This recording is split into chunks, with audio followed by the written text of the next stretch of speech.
have to like walk the horses and did a little like obstacle course for the horse and lead them through it and paint the horse. Wonderful. We have a horse decorating contest, usually on Thursday.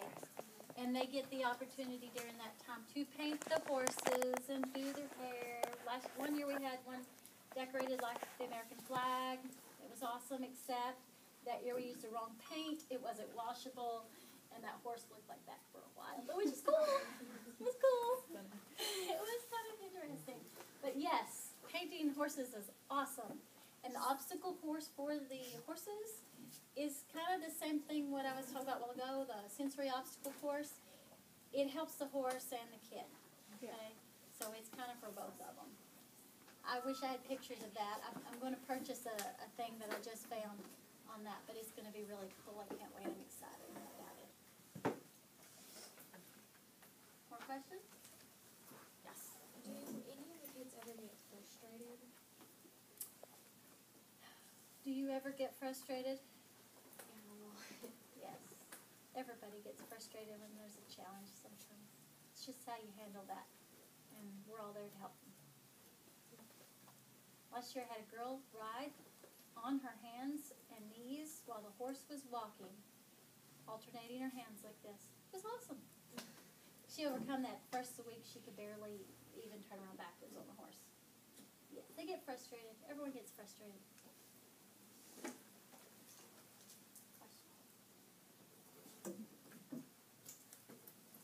Miss Lindsay, do you have a question? Think of the area that someone hadn't covered? I really think they're doing a pretty good job as far as what they need to know for our purpose.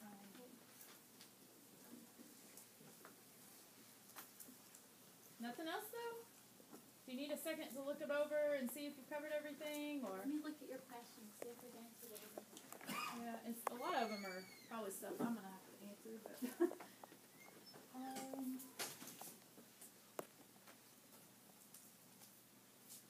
But Here's something I thought of. Most kids that we see there, I told you a while ago, are kids that I already seen in therapy. Not all of them, but most of them. When I see those kids for therapy, I do an evaluation on them, and I develop goals for them. We have to kind of have a plan of care. During that week of camp, although I'm working on those goals, I have them up here, and we're working on them. I don't write notes and do the typical therapy. It's kind of a break for me, because I can concentrate on seeing that kid and working on what they need, and I don't have to write one little stitch of anything down of what I did, because we're just doing it for free. So I just get to have fun. It's kind of a vacation for me, but I'm still working. So I don't know where I was going with that. Oh, goals. It was the goals. So we kind of have in mind what that kid needs. For example, a kid with cerebral palsy might be real tight and drawn up, and we might lay them on the horse. Say they're real drawn up like this and their hands are drawn up. We might actually have them lay down on the horse backwards with their hands open like this and walk around, because what that's going to do is relax their muscles, and just laying on that horse with that movement is going to open all this up, and then sit them up. They might be able to sit up straight and nice, whereas they wouldn't be able to. I had one kid that would walk in, could barely walk to the horse. We had to hold him, okay? His feet would cross. He was with canes, you know. He would get on that horse, and after we rode for 30 minutes, he would get off and be able to walk back to the car with very little help, okay? Big difference, because when you're sitting on a horse, it's mimicking human movement. It's almost walking for you, okay? That's the physical aspects of it.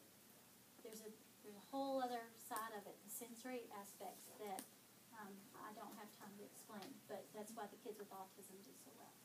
Yes. How many disabilities does physical therapy cover? All of them.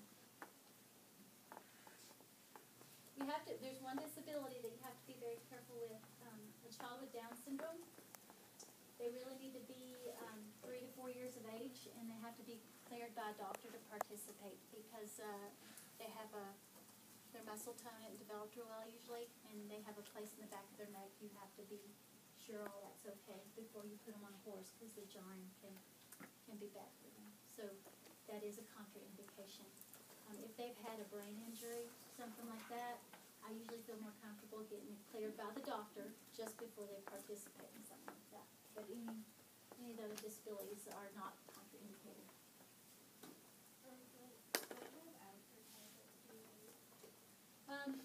Well, earlier I said the flyers. We also set up booths at, I didn't tell y'all this while ago, we set up booths at different things like the fair, Dogwood Days, different things throughout the year where we have all our pictures out. We made some big poster board pictures, and we play our slideshows and stuff like that. That way I can answer questions and promote that in our area. That's usually enough, but that's really all I've had time for, so y'all might really help out on this. Come up with some ideas for me. Yes. Your promotional ideas helped your camp growing? Yes.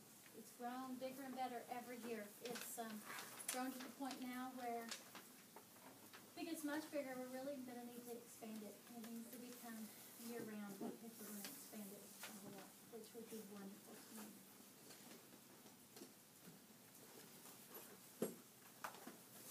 More about When you this. say year round, what do you mean? All year. Like camp or just like a session? Well, there are other, and if you research this, there are other hippotherapy or equine-facilitated therapy clinics that are nonprofit. There's one in Paragould, I believe, maybe. Is there one in Paragould? Brooklyn. Brooklyn? I think for sure, yeah. One of our girls has This talked place about called volunteering right at there. Brooklyn. I can't remember the name of it, that operate year-round. I know a lot of nonprofit organizations that do the hippotherapy that operate year-round. But they all have indoor climate-controlled arenas and can do that, so that's our big, and I've tried to do some projections and stuff, but it just hasn't gone very far yet. Do you need more promotion for campers, or do you need more promotion for donations? I mean, are you filled up with campers and you can't go any farther until you get the donations? Right. Probably donations would be the first priority, and just expanding knowledge of the camp, some advertisement type things. Some of my campers that's been there for 7 years, I believe it or not, I've had campers that's been there for the past 7 years as long as we've had the camp. Love them to death, but pretty soon they're going to need to graduate out and become volunteers, which is probably going to happen this year. So I'm probably going to need some new campers too. Yeah. What is it with the horses riding? Oh, that's a good question. I have Sadie. I have Super. I have Babe. And my mom went blank. Bailey's horse's name. Dixie? Well, she's retired. Oh, sorry. I just forgot Bailey's horse's name. Oh, it's my favorite too. Sadie, Babe. It is Babe. That is Babe. Okay, Sadie, Babe, Super, and Dixie. Dixie is the one. Okay. Yes. Bob Shinawaz. I don't know if y'all know him. He drives bus. He drives the horse bus. He has a horse that we borrow here. Her name is Dixie. She's a humongous horse, and you don't ever feed her. She just eats grass, but she's great. But yes, we get one borrowed horse and the rest are not. And one more good one. Super may or may not be ready this year. She just got broke, and she got to qualify to be a part of it first. I'm not comfortable with that yet. What age are you looking for horses like right now? Or do you have It really like depends. or anything? It really depends on the horse. Right now, my horses range from about 10 to 15 years old. If they're real young, they need to just be a really super good horse. The age is not as important with the horse's disposition. Okay? And if you know horses, you know what that means.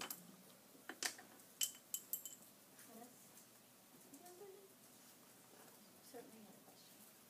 You have not asked one question. Who are you asking? Hannah's always got